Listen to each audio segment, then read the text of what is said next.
سلام كما تعلو كبرات تخاتلتي فنو إير تي في نلومي حاموس 10 تحساس زتدالو زينا ومستنالو حيزنا لكم قريبنا لنا نمكت تالكم بخبر زعدم الشام تولده بغنطات دما فل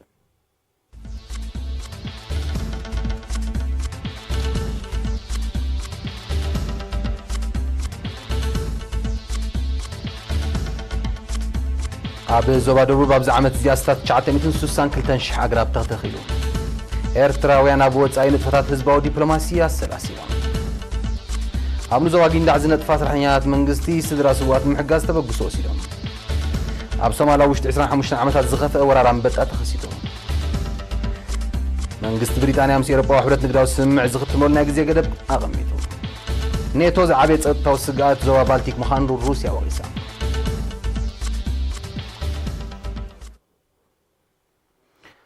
ኣብ ዞባ ደቡብ ኣብዚ ዓመት እዚ ካብ ዝተተኽለ ኣስታት 1 ሚልዮን ፈልስታት 76 ሚእታዊት ከም ዝጸደቐ ዝተተኽለ ፈልስታት ምሕብሓብ ድማ ተራናይ ኩሉ ኣካል ምዃኑ ተገሊጹ ወኪል ኤሪና ዘርኣይ ብርሃነ ኣብ ዝተኻየደ ገምጋም ብምትኳር ብመልክዕ ጸብጻብ ንዘዳለወ ትሕዝቶ ኣዝየ ብርሃነ ከተቕርቦ ኣብ ዞባ ደቡብ ኣብ ዓመት እዚ ኣብ 9 መደበራት ፈልሲ ካብ ዝፈለሰ ልዕሊ 1.1 ሚልዮን ፈልስታት ኣግራብ ኣስታት 962 ሽሕ ብኩም ወፍሪ ክረምታዊ ልምዓትን ውልቀ ገብረትን ከም ዝተተኽለ ወኪል በዓል መዚ ኣግራብን እንስሳ ዘገዳምን ኣቶ ገብረ ሚካኤል በርሀ ሓቢሩ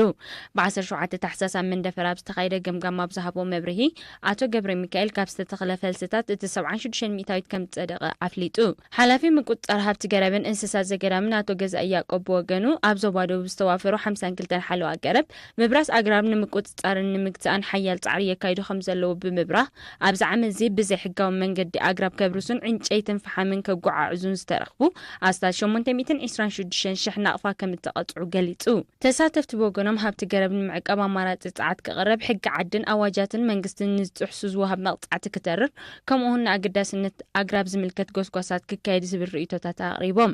ኣመሓዳሪ ዞባ ደቡብ ኣቶ ሃብቲ ኣብ ተስፋጽዮን ድማ ኣባላት ሓለዋ ገረብን እንስሳ ዘገዳምን ብርሰት ኣግራብ ንምግዳእ መደባት ምግራብ ንምስፋሕን መምሕዳር ዞባ ኣበርቲዑ ክሰርሕ ምዃኑ ኣረጋጊጹ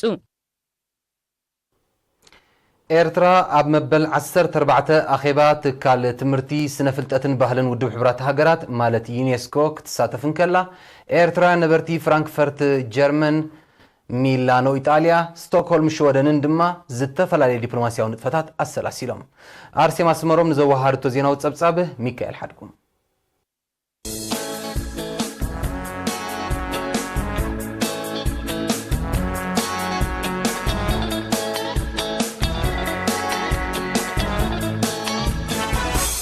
ኤርትራ ኣብ ቦጎታ ኮሎምቢያ ኣብ ዝተኻየደ መበል 14 ኣኼባ በይነ መንግስታዊ ኮሚቴ ምክልኻል ዘይድህሰስ ባህላዊ ውርሻ ትካል ትምህርቲ ስነ ፍልጠትን ባህልን ሕብራት ሃገራት ዩኔስኮ ተሳቲፎም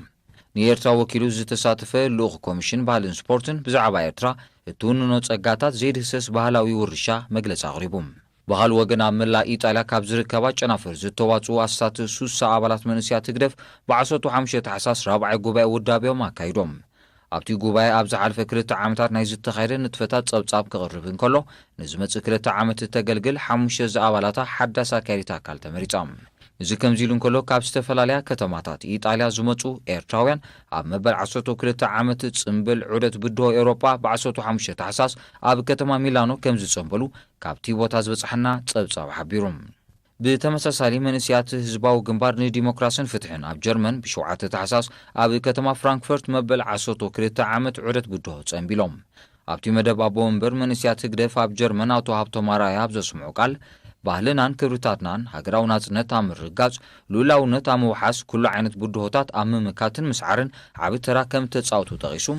ኣብዛ ሓድሽ መዋዕል ነፍሲ ወከፍ ኤርትራዊ መንእሰይ ሃገራዊ መንነቱ ክብርታቱ ታሪኹን ባህሉን ዓቂቡ ክቕጽልን ንቕሓቱ ከበርኽን ከም ዝግባእ ገሊጹ ክልቲኡ ጽምብላት ካብ ኤርትራ ዝኸደት ጉጅለ ባህሊ ብዘቕረበቶ ትሕዝቶ ደሚቑ ነይሩ ብዘይካዚ ኤርትራውያን ነበርቲ ሽወደን ብምኽንያት ሃገራዊ መዓልቲ ስንኩላን ኣብ ከተማ ስቶክሆልም ኣብ ዝተወደበ መደብ ስንኩላን ወገናቶም ንምሕጋዝ መብጽሖም ኣሕዲሶም ኣቦ ወንበር ማሕበር ስንኩላን ጨንፈር ሽወደን ኣቶ ተኸስፍ ሳብ ዘስምዑ ቃል 3 ታሕሳስ መብጽዓና ንሕድሰላን ዓብዪ ሓላፍነት ናብዮት ስንኩላን እንስከመላን ምዃና ብምዝኻር ሃገራዊ ማሕበር ሓርበኛታት ስንኩላን ኩናት ኤርትራ ናጽነት ብርሃን ስንክልና ኸዓ ባናዩ ብዝብል ቴማ ብ25-26 ጥቅምቲ ኣብ ኣስመራ ዘቃንዖ ራብዓይ ጉባኤ ዘሕለፎም ውሳነታትን ለዋታትን ኣቕሪቦም ፈጻሚ ጉዳያት ኤምባሲ ኤርትራ ብሃገራት ስካንዲኔቪያ አቶ ዮናስ ማና ብጊድዩ መግለጺ ሃገራዊ መዓልቲ ሱንኩላን ድሕር ምቕራብ ንሱንኩላን ምንባይ ይጽናሐለይ ዘይባሉ ዕማም ስለ ዝኾነ ኣብ ወጻኢ ዝርከባ ጨናፍር ማሕበር ኣባላትን ብምስሳን ኣበርክቶን ከሕይላ ኣዘኻኺሩ ኣብታ ኣጋጣሚ እፎይታና እፎይታ ሱንኩላንና እዩ ብዝብል ቴማ ብደቂ ኣንስትዮ ዝተበገሰን ንሱንኩላን ደቂ ኣንስትዮ ንምሕጋዝ ዝውዕልን ጻውዒት ቀሪቦም ኣብ መወዳእታ ድማ ኣታዊኡ ንመማዕበሊ ፕሮጀክታት ሱንኩላን ዝውዕል ብተቐማጢት ኖርዌይ ወይዘሮ ሄለን ይሽዋ ዝተዳለወ ደስራሓት ብመልክዕ ጨረታ ተሸይጡ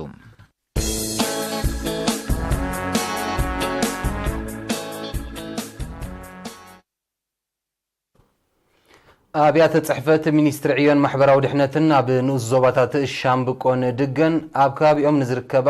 ጽጉማ ስድራ ቤታት ብጥሪት ኣጣይሶም እቲ መደብ 8 ስድራ ካብ ነፍሲ ወከፍ ንኡስ ዞባ ብጠቕላላ 16 ስድራ ቤታት ከም ዘጠቓልልን ነፍሲ ወከፍ ስድራ ቤት ዋጋ 10,000 ናቕፋ ጤለበጊዕ ከም እተዓደላን ክፍለጥ ተኻኢሉሎም ተጸዋዕቲ ኣብያተ ጽሕፈት ሚኒስትሪ ዕዮን ማሕበራዊ ድሕነትን ኣብ ክልቲኡ ንኡስ ዞባታት ኣብ ዝሃብዎ ሓበሬታ ኣቐዲመን ብተመሳሳሊ መደብ ዝተጣየሳ ስድራ ቤታት ኣብ ዕለታዊ መነባብሮን ምምሕያሽ ከም ዘርአያ ብምጥቃስ ሓገዝ ዝግበረሎም ስድራ ቤታት ዕላማ ናይቲ መደብ ተገንዚበን ንኻልኦት ኣብነት ክኾና ኣተሓሳሲቦም ሓገዝ ዝተገብረለን ስድራ ቤታት ድማ ኣብ ህይወቶም ለውጢ ንምምጻእ ከም ዝጽዕሩ ሓቢሮም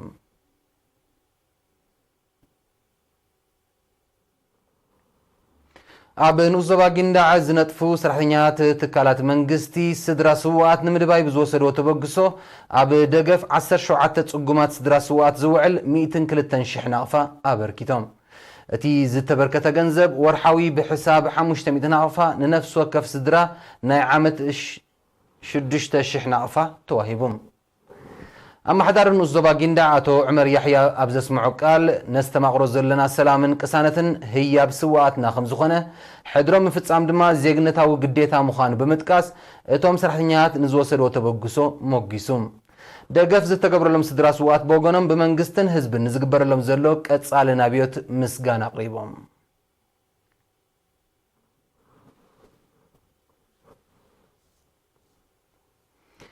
ሳላ መምህራንን ወለድን ዝተሓወስዎ ውህድ ጻዕሪ ብኽነት ግዜ ተወጊዱ ተገዳስነት ተመሃሮ ብምምሕያሹ ኣብ ንኡስ ዞባ ቁርደት ብቕዓትን ተሳትፎን ተመሃሮ ምምሕያሽ ከም ዘርአየ ተሓቢሩ ወኪል ኤሪና ሓጅ ሜጀር ንዘዳለዎ ዜናዊ ጸብጻብ ሚካኤል ተኽላይ ከቕርቦ ኣብ ንኡስ ዞባ ቁርደት ኣብ መስርሕ መምሃርን ምስትምሃርን ዝጸንሐ ጸገማትን ድኻማትን ብምምሕያሽ ተሳታፍነትን ብቕዓትን ተመሃሮ ከም ንምባል ክካየድ ጸንሐ ጻዕሪ እወታዊ ውፅኢት ተረኺብዎም ሓላፊ ኣገልግሎት ትምህርቲ ኣብቲ ንኡስ ዞባ መምህር ገብረ ሚካኤል ኣልኣዛር ንኤሪና ብዝሃቦ ሓበሬታ ሳላ መምሃራንን ወለድን ዝተሓወስዎ ውህድ ጻዕሪ ብኽነት ግዜ ተወጊዱ ተገዳስነት ተመሃሮ ብምምሕያሹ ኣብ 2018 ኣስታት 20 ሚእታዊት ጥራይ ዝነበረ መጠን ምሕላፍ ኣብ ሃገራዊ ምርመራ ሻሙናይ ክፍሊ ናብ 79 ሚእታዊት ክብ ከም ዝበለ ቁፅሪ ተመሃሮ ድማ ብ10 ሚእታዊት ዕቤት ከም ዘመዝገበ ኣብርሂዩ ጀማምርኡ ይኹን ኣብ ተሳታፍነት ናይቲ ብዝሒ ተመሃሮ ይኹን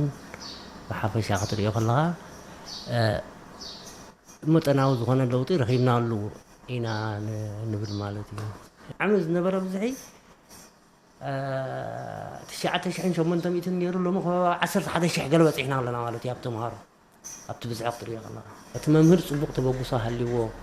ነቲ ኣብቲ መፅሓፍቲ ዘሎ ትሕዝቶ ብግቡእ ከመሓላልፎ እንተደኣ ፅዒሩ ዋላ እቲ ማተርያል ሕፅረት ይሃሉኻ ولا بطر على الجرب كون كون كتم حلال فا تمهاري كا بو متنتي ممهر دم حلال فزلو تحسون هايتي مصحفتي نقبل انت صعيرو انت لو تخمسر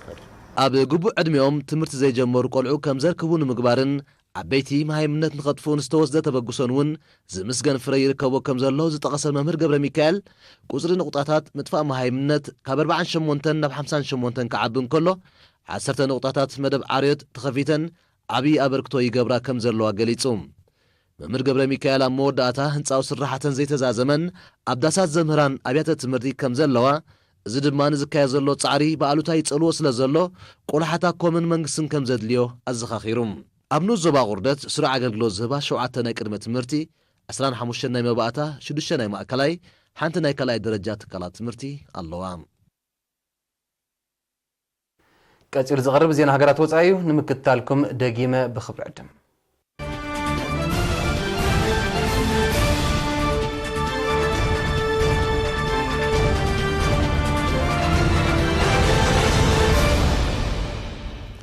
ኣብ ሶማላ ውሽጢ 25 ዓመታት ካብ ዝተኸስተ ተርእዮታት ባልዕ ዝኸፍአ ምዃኑ ዝተገልጸ ወራር አንበጣ ኣጋጢሙ ከም ዘሎ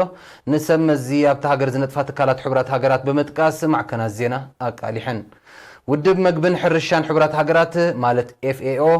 ኣብ ዘውፅኦ መግለጺ እቲ ዕስለ አንበጣ 10,000 ሄክታር ሕርሻታትን መጋሃጫታትን ኣባዲሙ ከም ዘሎ ኣፍሊጡም በዚ ድማ ቀረብ መግብን ዕለታዊ መነባብሮ ናይቲ ኣብ ሕርሻን ሞጋሰን ዝምርኮስ ሰፊሕ ክፋል ህዝቢ ተሃገር ኣብ ሓደጋ ወዲቑ ከም ዘሎ እቲ ውድብ ኣብ መግለጺኡ ኣነጺሩሎም ኣብ ዝተፈላለዩ ከባቢታት ሶማል ዘሎ ግጭትን ምንቅስቓስ ሽበራውያንን ነቲ ዕስለ አንበጣ ንምቁፅጻርን ንምጥፋእን ክካየድ ንዝግብኦ ስራሓት ተዓኒቂፍዎ ከም ዘሎ ዝሓበረት ውድብ በዚ ድማ ተሃስያ ክዛይድ ከም ዝኽእል ኣሚቱም ኣብ ሰፊሕ ክፋል ምብራቕ ኣፍሪቃን ዞባ ቀርኒ ኣፍሪቃን ካብ ዝሓለፈ ወርሒ ጥቅምቲ ኣትሒዙ ብዝተኸስተ ተርእዮ ዕስለ አንበጣ ኣብ ልዕሊ እትዋት ሕርሻ ኣሉታዊ ፅልዋ ከም ዝገበረ ፀብፃባት ሕቡራት ሃገራት ይጠቕሱም ኣብ ዝሓለፈ ወርሒ ሕዳር ካብ ኢትዮጵያ ሰጊሩ ኣብ ገለ ከባቢታት ኤርትራ ዝተረኣየ ዕስለታት አንበጣ ብዝተኻየደ ውህድን ዕቱብን ፃዕሪ ኣብ ውሽጢ ሒደት መዓልታት ከም ዝጠፍአ ኣይርስዕን ሓደ ዕስለ አንበጣ ን2500 ሰባት ንዓመት ከብልዕ ዝኽእል ሕርሻዊ እቶት ናይ ምዕናው ዓቕሚ ከም ዘለዎ ይግለጽ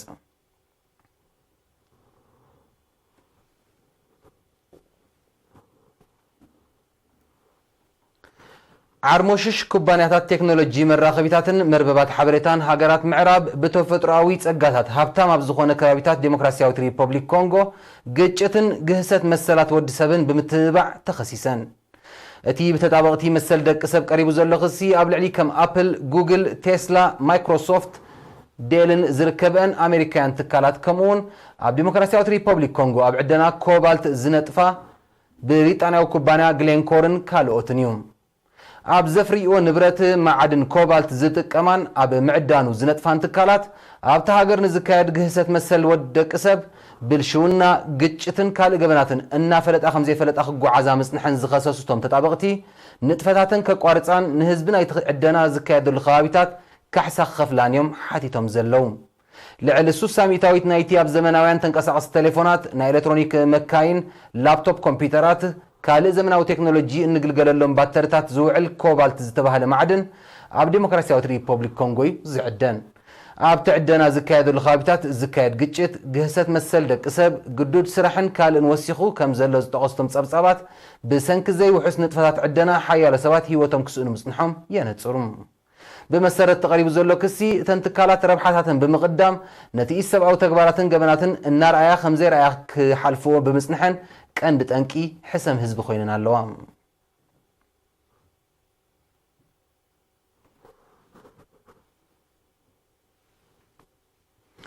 ካብ ኤሮጳዊ ሕብረት ምውፃእ ርጉፅ ኮይኑ ዘሎ ብሪጣንያ ድሕሪኡ ንዝህሉ ንግዳዊ ሽርክነት ዝምልከት ስምዕ ክሳብ ወርሒ ታሕሳስ 2020 ክኽተም መንግስቲ ቀዳማይ ሚኒስተር ቦሪስ ጆንሰን ብ18 ታሕሳስ እማመን ባይቱ ሃገሩ ኣቕሪቡ ብቀዳማይ ሚኒስተር ቦሪስ ጆንሰን ዝምራሕ ዓቀባዊ ሰልፊ ብ12 ታሕሳስ ኣብ ዝተኻየደ ምርጫ ብዓብላል ድምፂ ድሕሪ ምዕዋቱ ብሪጣንያ ዝመፅእ 31 ጥሪ ካብ ሕብረት ኤሮጳ ጠቕሊላ ክትስሕብ ምዃና ምንጻሩ ይፍለጥ መደብ ምውፃእ ብሪጣንያ ካብ ኤሮጳዊ ሕብረት ንኸየተግብር ብተቃወምቲ ሰልፍታት ኣብ ባይቶ ተዓጊቱ ዝነበረ ቀዳማይ ሚኒስተር ጆንሰን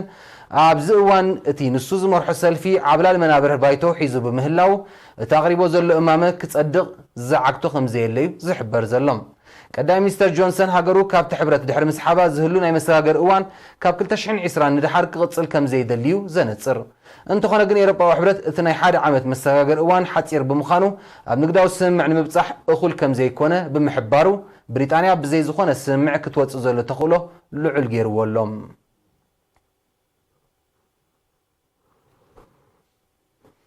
ኪዳን ሰሜን ኣትላንቲክ ኔቶ ዝዓበየ ፀጥታዊ ስጋት ዞባ ባልቲክ ምዃኑ ሩስያ ደጊማ ወቒሳ اتخيدان مس جزءاتا أبزدوا بكوابيتات جزيف وتهدروا مناوران مكياد يقرب كم زلز جلسة روسيا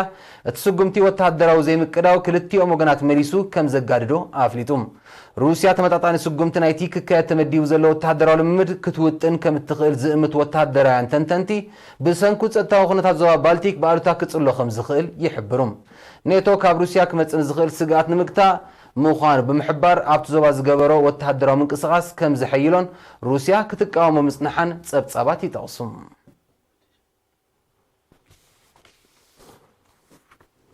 نسعى استرالو زينو مستنداب استاذي ملو زغط سلفون يرتي فخت كاتو العدم برخ معلتي